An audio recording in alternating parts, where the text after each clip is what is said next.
This is the Lone Crater YouTube. We hope this video helps. In this video, I will explain how to make a frame with Thermocol. To begin, gather your essential materials.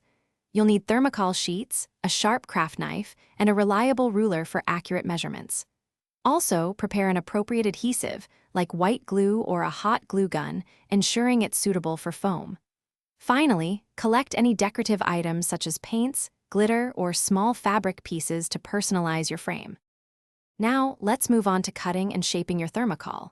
First, use your ruler and a pencil to precisely measure and mark the outer and inner dimensions of your frame onto the Thermocol sheet.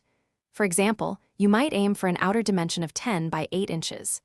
Then, with extreme care, use your sharp craft knife to cut along these marked lines, creating both the outer border and the inner opening.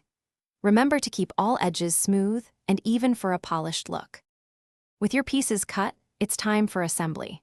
Apply a thin, even layer of your chosen adhesive to the edges of the Thermocol sections that will connect. For instance, if you're making a layered frame, glue the top layer onto the base. Carefully join these pieces, making sure they align perfectly to avoid gaps. Hold them firmly in place for at least 30 seconds or until the adhesive begins to set, ensuring a strong bond. Finally, let's add those personal touches. You can paint your frame with acrylic colors or use spray paint for a quick, even finish.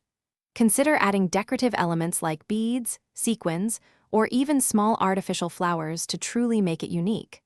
Once your decorations are complete and dry, apply a clear sealant. This protective layer will help preserve your beautiful Thermocol frame, ensuring it lasts for a long time and looks fantastic. Thanks for watching. Consider subscribing if we helped you.